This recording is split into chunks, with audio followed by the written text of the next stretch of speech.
Bonjour à tous, bonjour à toutes. La saison de Formule 1 2023 est lancée depuis début mars et c'est donc une spéciale F1 que nous vous proposons cette semaine. Données, algorithmes, développement logiciel. Comment la tech est devenue un enjeu aussi crucial que le moteur ou l'aéro, c'est ce que nous allons explorer cette semaine dans En route pour demain. En route pour demain, présenté par Pauline Ducamp sur BFM Business et Tech & Co.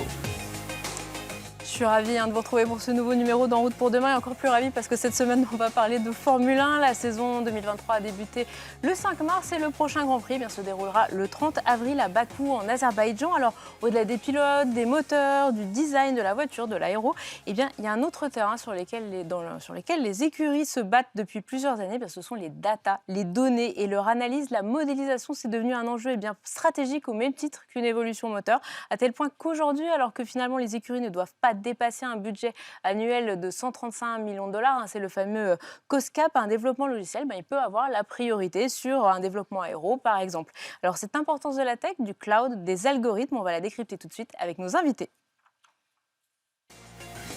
BFM Business et Tech & Co présente En route pour demain, l'invité. Alors l'invité, non, en fait, ils sont deux aujourd'hui avec nous en plateau. Ce sont deux partenaires au quotidien pendant toute la saison. Bonjour Pierre Dimbleval. Bonjour. Vous êtes vice-président ISIT au sein de l'écurie de Formule 1 Alpine. Et à vos côtés, nous retrouvons Xavier Perret. Bonjour. Bonjour Pauline. Vous êtes le directeur de l'entité Azure chez Microsoft. Donc merci beaucoup d'être avec nous aujourd'hui. Alors, est-ce que juste on peut planter le décor? Et est-ce que vous pouvez nous rappeler en quelques mots, alors depuis combien de temps vous travaillez ensemble et en fait ce que Microsoft fait pour Alpine et comment Alpine se sert de Microsoft? Je ne sais pas lequel commence, du coup. Moi, je peux commencer. Le partenariat avec Microsoft, il date de 2012. À l'époque, même l'écurie Alpine ne s'appelait pas Alpine. Elle s'appelait Lotus, et puis elle s'est appelée Renault, et puis maintenant, elle s'appelle Alpine. Donc, c'est un long partenariat. C'est quelque chose d'inhabituel, mais quand les deux partenaires travaillent bien ensemble, je pense qu'ils ont envie de découvrir d'autres choses et de promouvoir ces partenariats. Xavier Perret. Il n'y a pas grand-chose à ajouter. Oui, un mariage heureux, tout va bien. Ce qui est intéressant, c'est de la co-ingénierie finalement presque de ce qu'on fait depuis un certain nombre d'années avec Pierre, avec Alpine. C'est-à-dire que l'industrie de la Formule 1 est extrêmement critique au temps. Voilà, il a une particularité, c'est un champ d'expérimentation et d'innovation. Donc ça allait aussi au niveau de la technologie. C'est pour ça qu'en fait Microsoft investit beaucoup.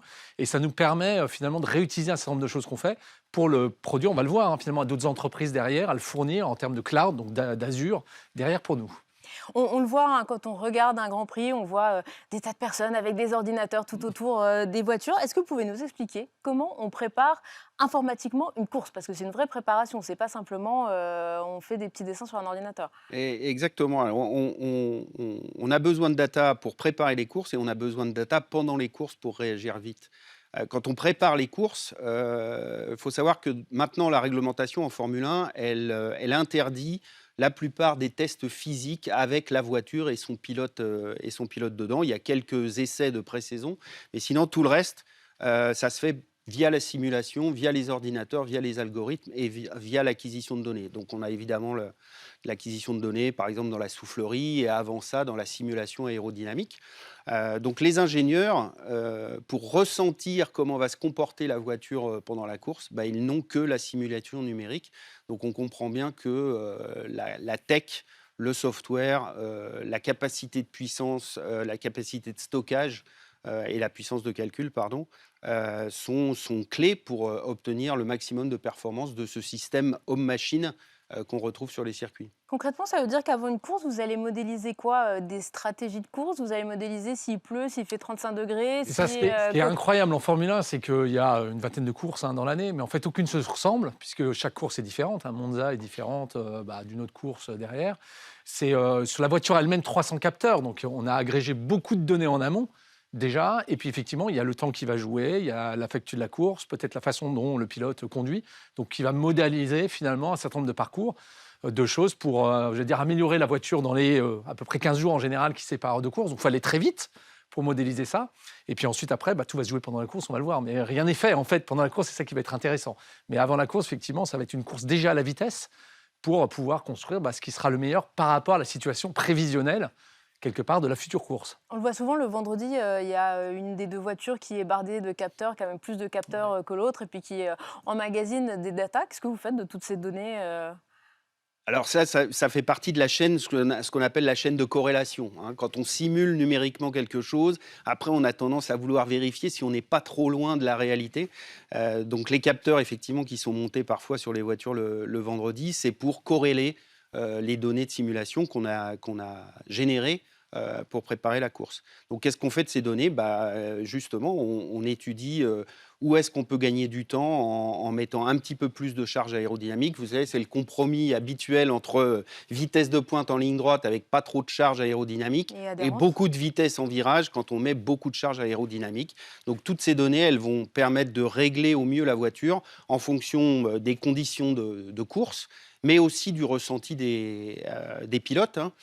Finalement, Xavier l'a dit, il y a 300 capteurs dans la voiture, il y en a 301.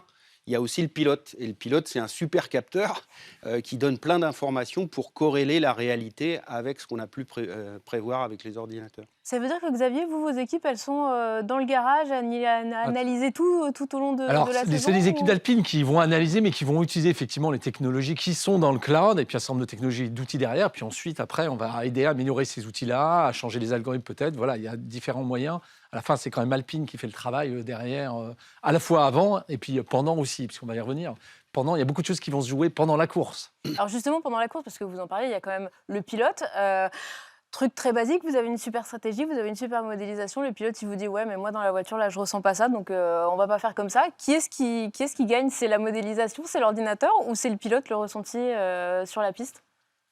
Même si on a l'impression que la Formule 1, c'est un sport individuel, en fait, c'est un sport d'équipe. Et l'équipe qui comprend maintenant presque 1500 personnes, tout le monde est focalisé pour que le système dans son entièreté, y compris le pilote, la voiture, puis tous les systèmes opérationnels qui la surveillent, travaillent en équipe. Donc évidemment, l'avis du pilote est super important parce que s'il n'y avait pas ce facteur humain, ça ne s'appellerait plus un sport, hein, ce serait une performance technologique et puis c'est tout. Et il y a des courses de robots. De voitures autonomes qui sont en train de absolument, il y a des courses de robots qui sont organisées. Donc on a besoin du feedback du pilote.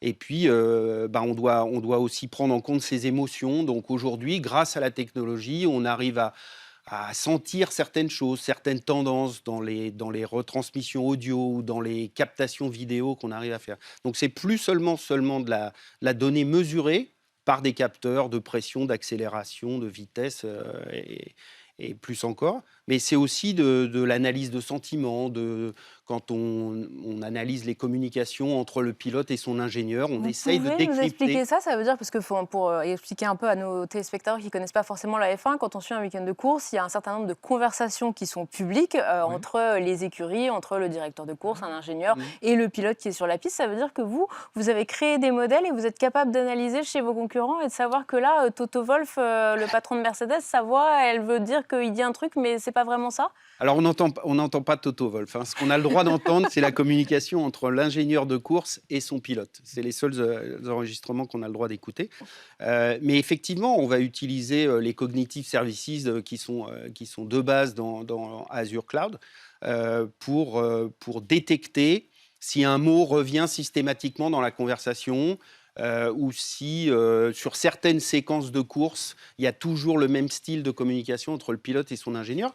Oui, c'est des choses où on va essayer de savoir comment se comportent les autres au moment où il faut prendre une décision. Et ça veut dire c'est quelque chose que vous faites consciemment ou vous vous dites ils se disent la même chose, ça veut dire qu'ils sont en train d'essayer d'enfumer les autres écuries ou des signaux faibles. Là, on voit l'impact des algorithmes finalement et de l'intelligence artificielle. C'est que c'est des signaux faibles qu'on peut avoir, comme une entreprise qui a des signaux faibles sur son marché, des clients qui sont plus ou moins contents, qui va agréger tous ces signaux et va sortir, on va dire, des éléments pour que la partie technique, voire le pilote, le copilote, puisse finalement prendre des décisions. Donc là, on est vraiment dans l'IA ou les algorithmes comme copilote, finalement. C'est presque un copilote au moment de la course. C'est-à-dire qu'au début de la course, a priori, tout est bien calé, mais il peut se passer plein de choses pendant la course. La météo qui change, les pneus, quelqu'un a changé des pneus, on ne s'y attendait pas, etc. Et du coup, effectivement, ces signaux faibles vont remonter, vont être agrégés, puis ça va permettre des éléments d'information pour qu'à la fin, le technicien ou le copilote, finalement, le pilote, puisse prendre les bonnes décisions de « Ah là, c'est le moment pour, ah là, je sens une fébrilité chez l'autre ». Voilà, c'est un jeu de chat et souris, hein, finalement, hein, voilà, derrière, en On le disait permanence. tout à l'heure, le facteur humain, il est chez le pilote, mais il est aussi dans celui qui prend la décision Oui. stratégique. Et ça, on n'utilise pas la technologie pour remplacer les ingénieurs, mais plutôt pour les augmenter, augmenter leur capacité Leur et donner les plus de focaliser, signaux, voilà, plus de... et les focaliser sur l'information importante. En fait, c'est ça qu'on cherche à faire.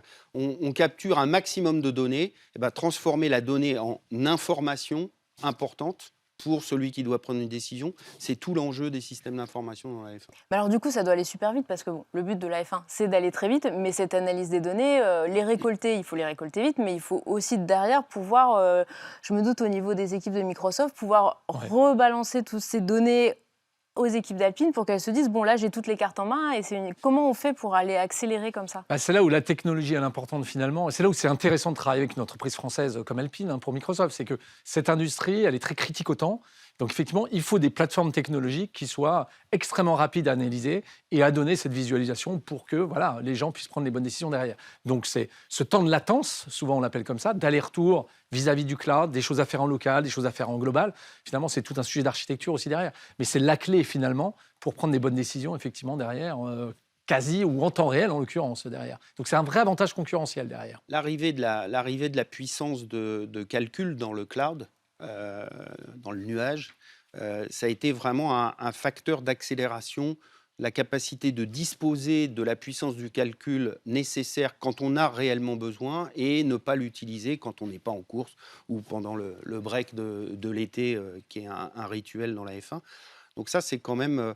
On est assez avide de toutes ces avancées et on est prêt à les tester parce qu'on prend le risque finalement pour nous-mêmes, pour notre équipe.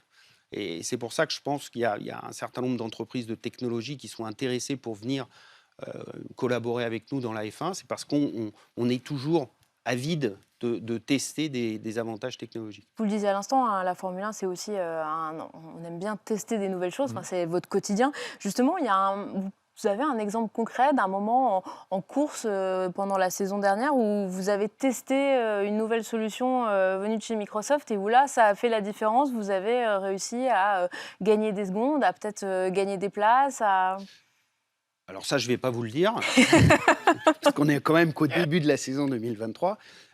Mais tout à l'heure, je vous ai dit quelque chose sur l'analyse de la vidéo et de l'audio. Ouais. Ça, c'est clairement des choses qu'on faisait moins il y a quelques années.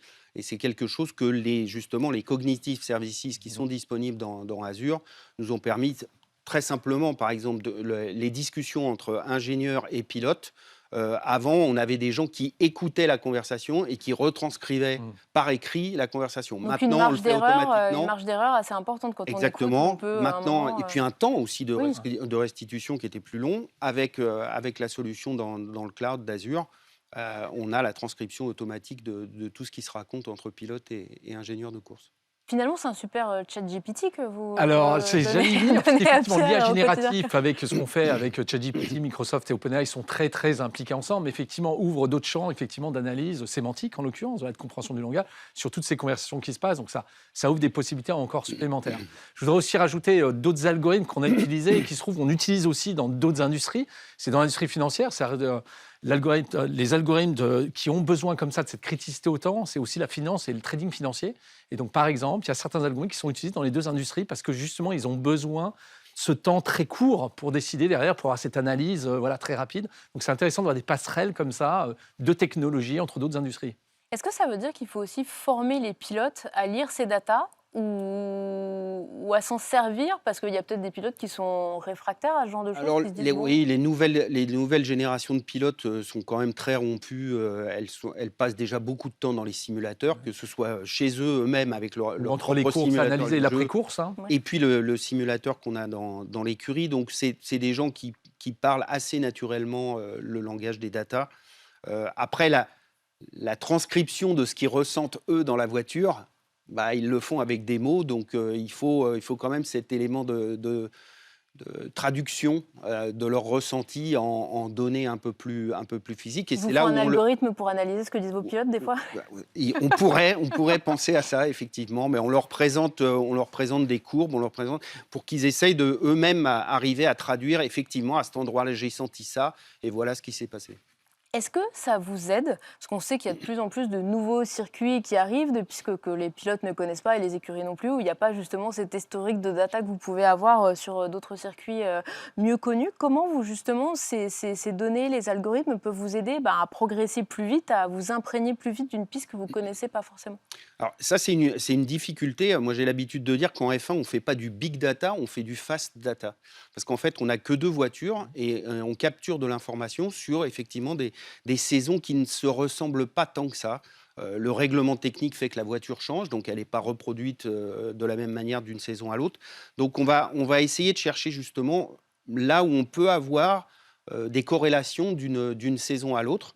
Donc un nouveau circuit comme celui de Las Vegas qu'on va avoir cette année dans la saison 2023, on sait que c'est un circuit en ville, que la course va être de nuit, donc on va regarder les courses comparables comme Bahreïn ou Singapour, où on est en ville et de nuit, donc peut-être qu'on va être plus proche de la configuration de Las Vegas que si on regarde les données d'Austin. Donc on va essayer de faire du pick and choose, de choisir les données sur des configurations qui se ressemblent. Mais il y a une part d'inconnu. Par exemple, le tarmac, le revêtement de Las Vegas, on ne le connaîtra pas. Alors qu'il y a certains circuits où on a des scans physiques de la piste et on peut les reproduire dans le simulateur. Justement, Xavier, comment vous vous préparez chez Microsoft à ces nouvelles pistes, ces nouveaux circuits? C'est des sujets de simulation comme en industrie, on appelle ça les métavers industriels en fait. C'est comment je simule des nouveautés, sachant que les algorithmes savent très bien reproduire ce qui s'est passé dans le passé. Et donc c'est comment, comme le disait Pierre, on va finalement simuler un nouvel environnement avec sa dose d'incertitude et puis assez rapidement pendant les essais, on va affiner finalement les meilleurs scénarios derrière. Donc c'est ça en fait qu'on travaille beaucoup, c'est des technologies qui sont spécifiques sur les jumeaux numériques.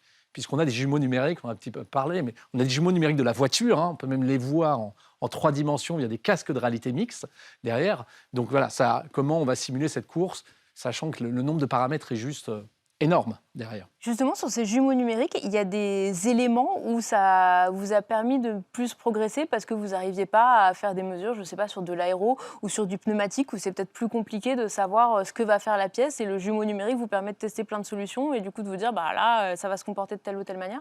Ouais, le jumeau numérique, comme on vient de le dire, le jumeau numérique de la voiture, ça fait un petit moment qu'il existe. Maintenant, on arrive à mettre dans le simulateur le jumeau numérique de la voiture et puis son environnement proche, qui est la piste. Et puis, demain, on aimerait bien aussi, sous règle de COSCAP, avoir le jumeau numérique de l'écurie pour pouvoir optimiser au maximum toutes les ressources qui sont à notre disposition, voir où est-ce qu'on perd du temps, pour pouvoir développer plus sur la voiture. Donc cette notion de jumeau numérique, elle est en train de s'étendre progressivement au-delà du produit qu'on fabrique et du système qu'on opère. Elle augmente jusqu'à la taille de l'entreprise.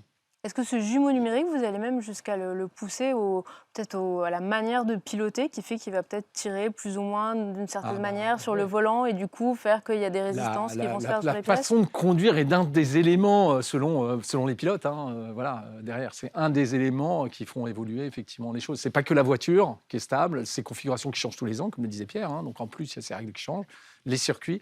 C'est une complexité jusqu'à effectivement la façon comme nous-mêmes on conduit finalement. On ne conduit pas de la même façon, ce qui permet d'ailleurs de former ou de faire améliorer en simulation le conducteur, le pilote, qui lui-même, comme le disait Pierre, permet de voir là où il a senti des choses et donc où il pourrait corriger les prochaines fois, là où peut-être il freine trop vite, des choses comme ça.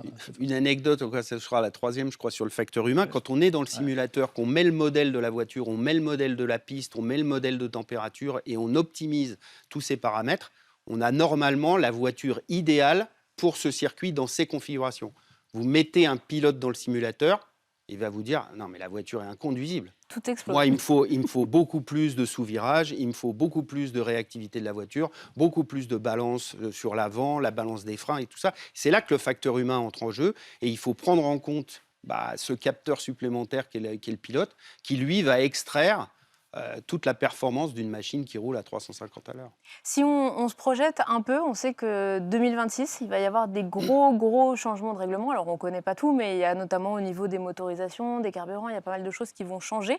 Comment vous travaillez ensemble à cet horizon de temps-là où il y a tellement de choses qui vont changer qu'il faut pouvoir se préparer et imaginer plusieurs situations pour développer la voiture notamment? J'allais dire c'est simple. En fait, c'est pas du tout simple. Mais, Ça serait trop facile sinon.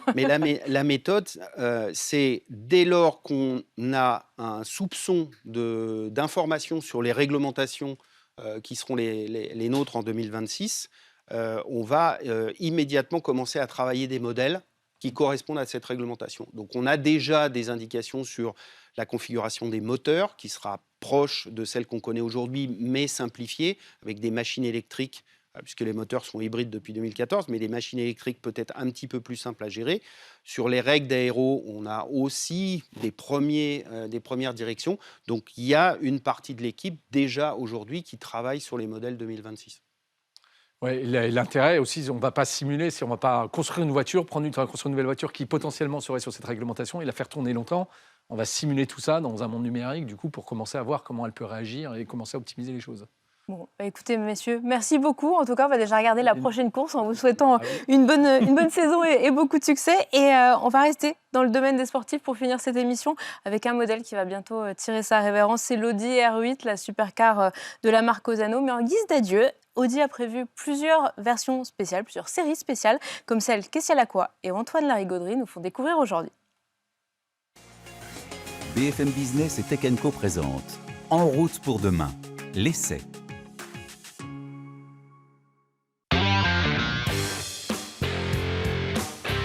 C'est sans doute une des dernières, donc il va falloir en profiter. Audi va tout doucement commencer à arrêter la production de son Audi R8, sa supercar emblématique, en terminant par un véritable feu d'artifice, un collector, la Audi R8 Performance RWD, que voici.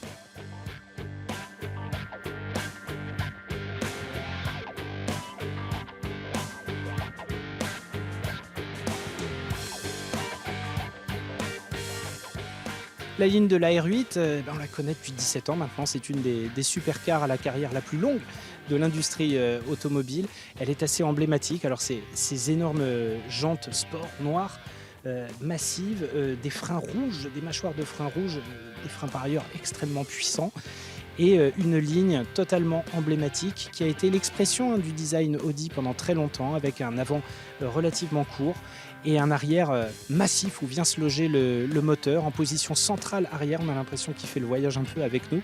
Très bruyant, vous allez voir, et on va l'essayer tout de suite.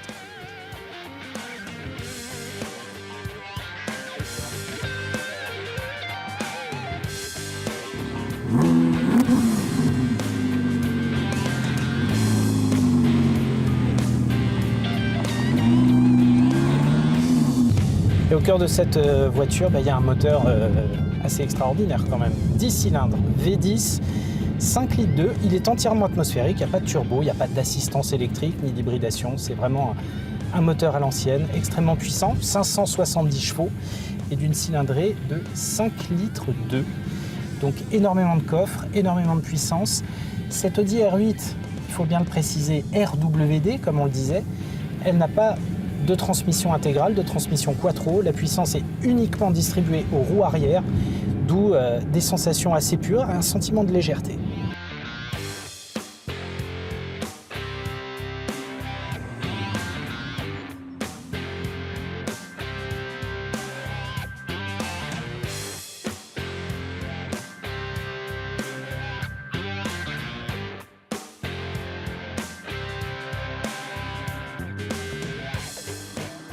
Et après cette balade dynamique, retour sur Terre, on va parler prix et évidemment un prix de supercar. 168 250 € prix de base, hors option pour cette Audi R8 Performance RWD. C'est le prix du collector ultime que représente cette voiture. Il y aura une toute dernière série RWD GT qui sera encore plus puissante, encore plus chère. Elle sera au-delà des 200 000 €. Mais c'est sans doute la note à payer pour un adieu somptueux à cette R8 d'Audi.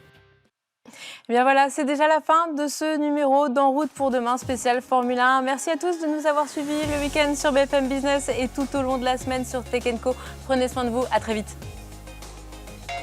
En route pour demain, la mobilité sous toutes ses formes sur BFM Business et Tech & Co.